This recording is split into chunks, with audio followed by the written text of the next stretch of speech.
그 첫 번째 순서로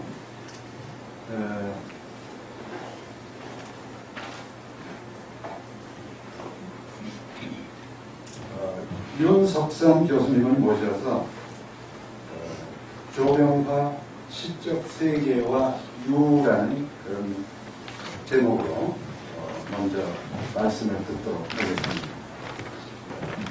윤 교수님 박수로 맞이해 주시기 바랍니다. 윤 교수님은 한양대 명예 교수님이시고 그리고 시민이십니다.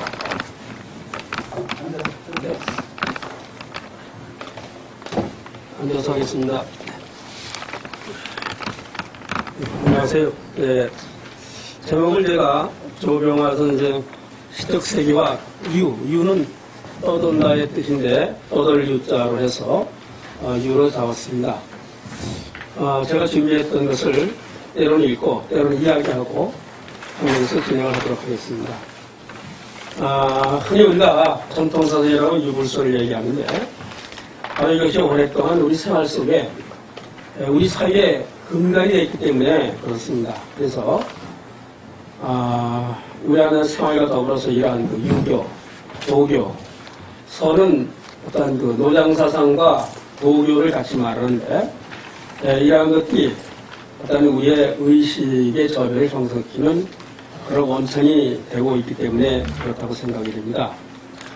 우리가 이 근대 이후에 서구의 영향을 받고 서구의 어떤 그 교육 속에서 그럼으로 인해서 이게 우리의 원천에 어떤 그 내면에 이 서구적인 사유가 자리하고 있습니다만은 그 원천에는 오랫동안 우리의 의식을 형성시켜온 유불선이 자리하고 있기 때문에 현대의 시인들에게 있어서도 바로 이러한 전통적 사유를 논의하는 것이 의미가 있다고 생각이 됩니다.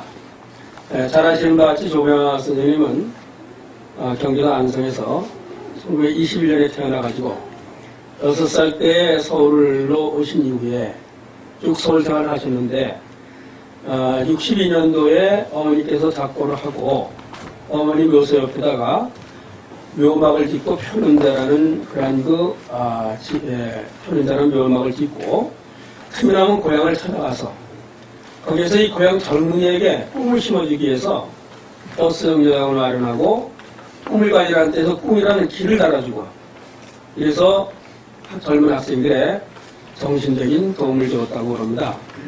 바로 이 조병화 선생님께서 이 네 걸은 젊은이에게 네 걸은 꿈이라는 슬로건은 자유의 표상이고 현실에 얽매이지 않고 자유롭게 꿈을 꾸고 펼치는 그러한 그 삶의 시간은 자유인이면서 이러한 자유의 의지가 일컬는 바 도가적 사유가 작용하고 있다고 생각이 됩니다. 그래서 50년대라는 어떤 서구적 사유와 함께 의외양으로서는 서구적인 그러한 취향이 보입니다만은 그 내외의 근원에는 이러한 자유분만 도가적인 사유가 자리하고 있다고 생각이 됩니다. 꿈에 대해서 이 조병화 선생님께서 쓰신 글에 이런 얘기가 나옵니다. 일본에서 공부를 하실 때에 시마사키 도호손이라는 일본의 유명한 시인이 쓴 고로모의 옛 성토라는 그 시를 읽고 고로모를 찾아가다가 어느 여학생에게 고로모가 어디냐 물어보니까 이거 바로 옆에 고로모가 가르쳐주면서 어디 사냐고 고향이 어디냐 그래서 서울 산다 그랬더니 서울에 가고 싶다 그랬다고 합니다. 그래서 서울에 아는 사람이 있느냐 그랬더니 아는 사람 없지만 멀리 있어서 그냥 가고 싶다. 먼 곳이라 가고 싶다. 그랬다고 합니다. 그때 조병화 선생님께서는 바로 인간은 먼 곳 어디로가 가고 싶어하는 그러한 미지 세계에 대한 동경이 있는데 바로 그것이 시심이구나. 이렇게 시심에 대한 깨달음을 했다고 말씀하고 있습니다. 바로 이러한 새로운 세계의 꿈을 꾸게 하고 그 미지의 세계에 대한 동경은 그래서 바로 이 꿈이 조병화 선생의 평생에 시를 이끌어온 원동력이라고 이야기를 하고 있습니다. 저희 조병화 선생님께서는 우리가 잘 아는 호와 조학편자와 구름문자라는 호가 암시하고 있듯이 꿈을 찾아서 어되고 얽매이지 않고 자유롭게 한 조각 구름 마냥 그게 떠돌매 시인, 한물은 떠돌 유자, 이렇습니다. 근데 이유는 이 시간이나 공간의 어떤 구속도 또 배제 등도 없이 자유로움에서 비롯된 노자와 장자로 이야기될 수 있는 그런 도가풍의 대표적인 사회라고 생각이 됩니다. 바로 이 떠돌미라는 유가 이러한 도가풍의 사회가 잘 나타나는 것은 장자에서 나오는 소요유, 다시 말해서 보를 날아 자유롭게 노린다는 소요유에 들어있습니다. 이러한 장자는 일찍이 만물 이론을 주창했고, 그래서 죽음과 삶을 초월해서 절대무한의 경지에서 소요하는 것을 삶의 목적으로 하였고, 나아가서 인생은 모두 천명을 받고 또 이 천명에 살아간다는 숙명론을 취한 그러한 사상가라고 말씀드릴 수 있습니다. 그럼으로써 얻어지는 것도 없는 아무 꺼리낌 없는 자유 절대 경지, 그 궁극적 자유를 근간으로 하는 사유를 내놓은 사람입니다. 조병환 선생님께서는 바로 이렇게 인생 그 자체가 바로 어디에고 얽매이지 않고 떠도는, 즉 유의 인식을 바탕으로 하고 있는 시인이라고 생각이 됩니다. 바로 이 떠돌 속에서 머물고 또 머물 속에서 다시 떠돌을 시도하는 그러한 시인이었다고 생각이 됩니다. 바로 그러면서 이 떠돌 속에서 수많은 사람들을 만나고 수많은 일과 만나고 또 헤어지고, 그리고 만나고 헤어진다고 해도 결국 그 존재 역시 떠돔 속에 있는 것이고 만난다고 해도 이 떠돔 안에 있는 것입니다. 그럼으로써 헤어짐 그 자체가 만남이 되고 만남 그 자체가 바로 헤어짐이 된다고 생각을 합니다. 그래서 어찌 본다면 만남도 헤어짐도 이 떠돔도 몸도 모두 같이 이 우주라는 커다란 삶 속에서 일어나는 것이기 때문에 근극에 있어서는 같은 것이라는 것이 도가적인 생각입니다. 바로 이쯤 되게 되면 조병환 선생의 시적 세계는 매우 도가풍의 사유의 근거를 두고 있다고 하겠습니다. 즉 떠돌미라는 류를 통해서 추구하는 이러한 조병환 선생의 시적 세계가 인간의 자유와 해방이라는 도가의 기본적인 사유와 깊이 접목되고 있다고 생각되기 때문입니다. 시를 읽어보면 조병환 선생은 대체적으로 이 떠돔, 유를 분별해서 둘로 나누는데 하나는 육신의 떠돔, 또 하나는 정신의 떠돔으로 이야기합니다. 그 시가 소년 시절이라는 시에 나오고 있습니다. 이제 연세가 지긋하게 돼가지고 꿈이 많던 어린 소년 시절을 회고하고 보다 많은 인생을 살려고 육체의 여행과 정신의 여행을 했노라고 이 시에서 수레를 하고 있습니다.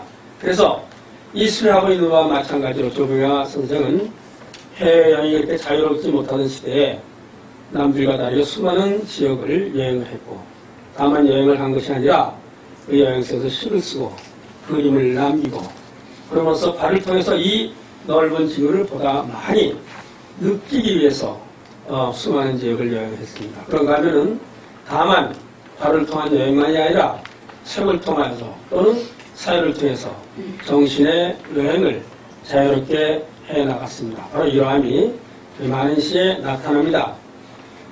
이 조병환 선생님께서 쓴 먼 여행이라는 그 시를 보면 이렇습니다. 여행이라는 것이 우리가 떠나보면 일정한 목적과 일정을 가지고 있는 것이 그 여행의 일반적인 모습인데, 이 시에서는 이렇습니다. 어딜 가냐고 묻거든 그저 멀리 갔다고만 해라.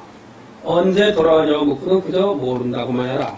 라는 이 시구절에서 말하고 있듯이 어디에고 얽매이고 싶지 않은 인간의 자유와 해방이라는 도가의 기본적인 사유와 깊이 접목되고 있음을 발견할 수가 있습니다. 또한 조병환 선생님께서는 떠돌매 실체인 여행은 다만 공간적인 길인 그런 여정만이 아니라 세월이라는 시간적인 여정이기도 했습니다. 그래서 내일이라는 시를 본다면 걸어서 다가갈 수 없는 것에 바다가 있듯이, 또는 날개로 다가갈 수 없는 것에 하늘이 있듯이 꿈으로 다가갈 수 없는 것에 세월이 있다고 노래하고 있습니다. 그런가 하면 나의 세월로 다가갈 수 없는 것에 내일이 있다고 노래합니다. 바로 내일이라는 것은 우리가 한 발 다가가면 그 내일은 이제 한 발 뒤로 물러나 있는, 그럼으로써 영원히 우리가 도달할 수 없는 바로 그것이 내일입니다. 그래서 걸어서 도달할 수 없는 것을 향해서, 또는 날개로 날아갈 수 없는 것을 향해 늘 길을 떠나듯이 꿈으로 다가갈 수 없는 세월을 따라서 내일이라는 미지를 향해 늘 조병화 선생은 길을 떠돌았습니다. 목적지에 도달할 수 없이 떠도는 거죠. 바로 이러한 떠돌 속에서 조병화 선생이 목마르게 머물 곳을 찾기도 했습니다. 그러나 이 머물 곳은 머물기 위한 머물이 아니라 다음을 향해 떠돌기 위한 머물이라고 생각합니다. 다시 말씀드려서 정착이 아닌 다만 떠도는 여정 속에서 잠시 머무는 한 지점에 불과합니다. 그래서 아까 말씀드린 안성 난실리에 표는자라는 집을 짓고 표는제 기를 씁니다. 표는제 기에 보면은 이렇습니다. 이 집이라는 것은 말씀드린 듯이 머물 수 있는 인간의 가장 기본적인 단위이고 하나의 장치입니다. 그러므로 집을 짓는 것은 정착을 하는 것을 의미하는데 조병화 선생님께서는 이 표현제를 마련하고는 정착을 하기 위함이 아니라고 말하고 있습니다. 다시 말해서 조병화 선생은 이 세상에서 평생토록 집을 짓지 않도록 했어요.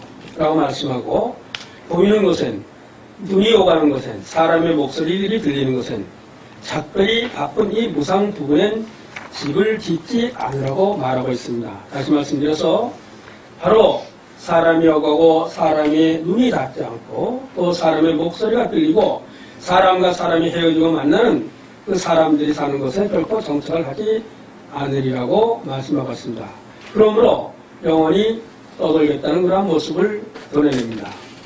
그러나 떠도는 한 조국의 군인이 잠시 머물 수 있는 한 채 집을 짓습니다. 바로 이가 표는제입니다. 따라서 이 집은 정착을 위한 집이 아니라 다음 여정을 향해서 떠나기 위한 집입니다. 그래서 집은 삶이 잠시 머무는 가숙, 빌려서 머무는 것이다 라고 이야기를 합니다. 가숙의 램프라는 그러한 시입니다. 잠시 빌려 머물듯이 살다가는 한 생의 창가에 램프를 걸어놓고 한밤을 보냅니다. 이긴 자도 진 자도 또 얻은 자도 잃은 자도 모두 하나의 추억 마냥 다 같이 오는 어두운 밤에 홀로 차가운 목숨으로 남아보낸 밤, 오늘 내가 머무는 곳, 내가 머무는 집은 다름 아닌 내 영원히 머물 정착의 집이 아니라 가숙인 것입니다. 이것은 마치 도가풍의 대표적인 시인인 당나라 때 우리가 잘 아는 이백이 남긴 신하연 노리원서 봄밤에 복숭아꽃 보약꽃이 피는 정원에서 파티를 한다 이런 제목입니다. 거기에서 이 우주는 만물이 잠시 머물렀다가는 떠나가는 여인숙이요 세월이라는 것은 이 우주를 그저 스쳐가는 과객이다. 선지자는 만물지 영녀이요 광음자는 백대지 과객이다 하는 이백의 표현과 같이 조병화 선생에서 우주는 잠시 머무는 가숙이요 세월은 지나가는 과객에 불과했던 것입니다. 그러나 조병화 선생이 머무는 이곳은 집이나 숙소만이 아니라 늘 사람 사귀기를 좋아했던 그런 분이기 때문에 친구가 바로 존재의 숙소고 영혼의 숙소라고 말씀을 하고 계십니다. 그래서 떠담 속에서 잠시 머무는 것, 또 떠담 속에서 잠시 만난 친구 역시 영원히 잠시 쉴 수 있는 자리이고 한 생애를 살아가면서 그 삶 자체가 잠시 머무는 시간이며 숙소라는 바로 이러한 조병화 선생의 그러한 생각은 장자가 이야기하고 있는 마치 인간의 처지라는 것이 인생이라는 것이 슬픔과 즐거움이 왕래하는 주막집이라고 인생을 비유한 장자의 한 사유가 통한다고 생각이 됩니다. 바로 이와 같이 조병화 선생에서 친구란 나의 슬픔이나 즐거움 모두가 머무는 영혼의 숙소이며 또 존재의 숙소가 되고 있습니다. 그러나 이 숙소 역시 이내 떠나고 머무기 무성한 숙소가 아닐 수가 없습니다. 그러므로서 이 사유 속에서 조병화 선생은 이 우주에 작은 보따리 하나만 달랑 들고 왔다가 이내 머지않아 떠날 것이라고 노래하고 있습니다. 그것이 시 작은 보따리에 나타납니다. 얼마 되지 않는 지식, 얼마 되지 않는 지혜, 얼마 되지 않는 상식, 얼마 되지 않는 경험, 얼마 되지 않는 창작, 얼마 되지 않는 돈으로 표상되는 삶의 여정을 지내온 시인의 모습이 그대로 보이는 시입니다.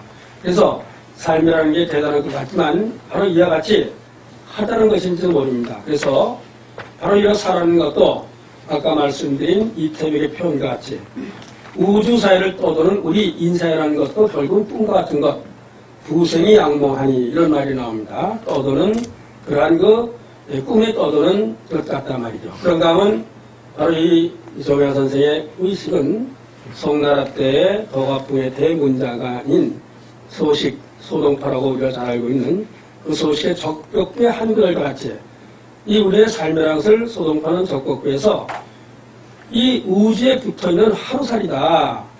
기부유어 천지라 이렇게 말했어요. 천지는 우주인데 부유는 하루살입니다. 바로 이러한 우주에 붙어있는 하루살이라는 그 의식의 또 다른 표현이 아닌가 생각이 됩니다. 그래서 한 걸음 더 나아가서 바로 이런 것 삶과 죽음을 초월하여 절대 무한의 경지에서 소유하는 장자의 사유와 통한다고 생각이 됩니다. 시간이 적당히 끝나면 되나요? 예, 뒷부분은 제가 조배화 선생님이 여행을 하시면서 쓴 시를 가지고 했던 부분들인데 거기에서의 여행 속에서 이분은 간략하게만 하겠습니다. 이렇습니다. 거기에서 이 여행 속에서의 느낌은 위대함과 하찮음, 화려함과 초라함, 어제와 오늘 삶과 죽음으로 이분화되는 세계와 인문들을 있는데 그러한 이러한 이분화를 조배화 선생의 시에서는 노장적인 만유 이론론에 의해서 이런 세계로 귀리를 시키고 있습니다. 즉 화려함과 초라함, 위대함과 하찮음, 어제와 오늘 삶과 죽음이 궁극적으로 같다라는 그러한 시를 여행지에서 하고 계십니다. 대표적인 시가 북경이하원과 부다운대계서인데 북경이하원에서의 떵떵거리고 살던 사람이나 오늘 내가 지나고 있는 나나 혹은 부다의 언덕에서 이 헝가리의 귀족들이 소유하고 살던 거나 내가 좀 부다의 언덕을 지금 보고 있는 거나 어제와 오늘이나 같다라는 굉장한 도가적 의미가 여기에 나타나고 있다고 생각이 됩니다. 결론만 조금 읽고 말겠습니다. 조배화 선생은 꿈을 향해 떠들던 유의 신이었습니다. 조배화 선생의 유는 육신의 떠돔과 정신의 떠돔과 대별됩니다. 그러나 이렇듯 대별되는 두 떠돌문 절대 자유, 고독에서 누리는 자유, 그리고 꿈을 찾아 떠나는 떠돌므로서 실은 동일한 의미를 지닙니다. 그런가 하면 이 떠돌매 사이 머물매 자리와 시간이 있었지만 이 머물면 정착이 아닌 다음에 떠남을 위한 자리였습니다. 즉 머물 역시 떠돌매 한 모습이었습니다. 이와 같은 조배화 선생의 사유는 시간이나 공간에 어떤 구속도 또 배제됨도 없는 자유로움에서 비롯되는 동양의 노장 정신인 도가적 사유와 맞닿아 있다고 하겠습니다. 그러므로 늘 조배화 선생 스스로 내걸고 있던 자신의 삶의 철학인 순수고독, 삶을 순수고독이라고 말씀하셨고 죽음을 순수호무라고 말씀하셨는데 이 순수고독, 순수호무의 세계를 자유롭게 떠돌다 잠시 머물고 또 떠돌던 삶을 부과했던 것입니다. 그런가 하면 이와 같은 사유를 바탕으로 위대함과 하찮음, 화려함과 초라함, 어제와 오늘, 삶과 죽음 등의 이분화된 세계를 거부하고 도가적 만유 이론론에 의한 삶을 그의 시 속에서 추구하였음을 발견할 수가 있습니다. 바로 이와 같은 면에서 비록 현은 선생의 많은 작품들이 서구적 또는 현대 도시적 외향을 지니고 있다고 해도 근원적인 면에서는 동양의 오랜 사상인 노장의 사역을 내면화시킨 작품이라고 생각이 됩니다. 이상 말씀을 마치겠습니다.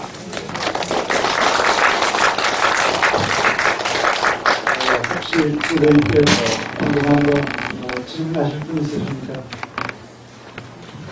예, 그럼 다음으로 진행하겠습니다. 선생님 감사합니다.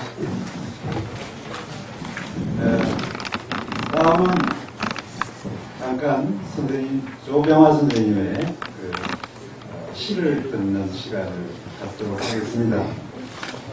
시 낭송을 해주시는데요. 먼저 가동문학가이신 홍성훈 선생님께서 거기 원래는 홍성훈 씨가 먼저 하게 되어 있는데요. 네.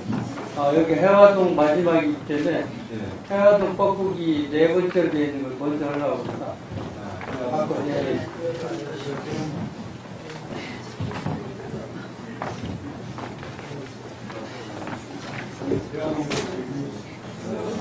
여서환 선생님, 아주 패션 좋습니다. 일부러 의상을 그렇게 준비하시는가요? 네, 박수로 맞이해 주시기 바랍니다.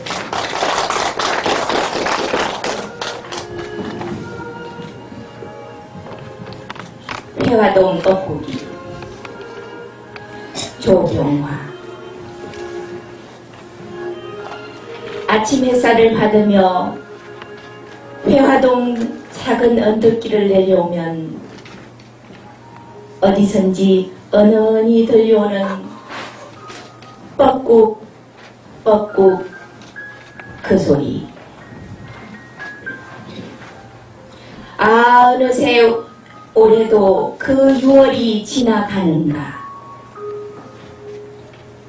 해마다 이맘때면 듣는 이곳 이 도시 해화동 그 뻐꾸기 소리.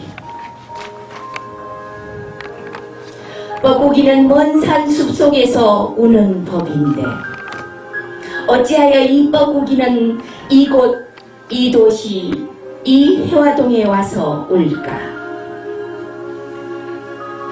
뻐꾹 뻐꾹 맑고 아련하여라. 내 고향 난실리는 나무로 200리. 어머님 가신지 언 40년. 하늘 높고 세월 아득하여라. 뻐꾹 뻐꾹.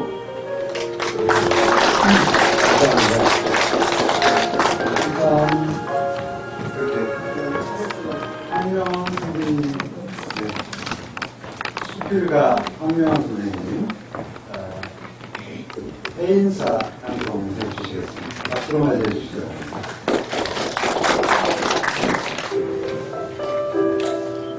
해인사. 큰 절이나 작은 절이나 부처는 하나. 큰 집에 사나 작은 집에 사나 인간은 하나. 생각을 할 수 없는 곳에 인생이 있다.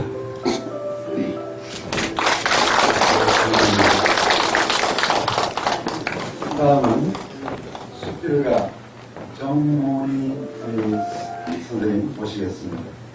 바다 방송해 주시겠습니다. 박수로 맞이해 주시죠.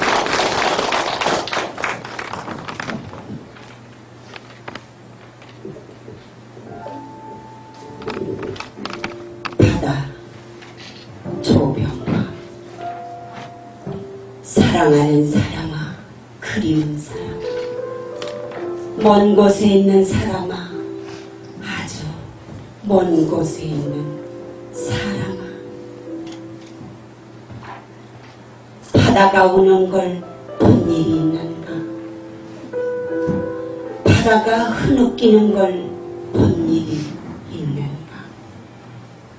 바다가 혼자서 스스로의 가슴을 깎아내리는 그 흐느끼는 울음을 들은 일이 있는가?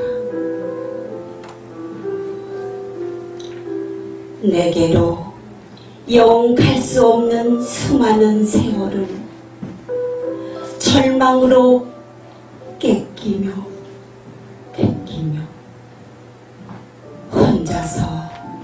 혼자서 사가러져 내리는 그 바다의 울음소리를 들은 적이 있는가?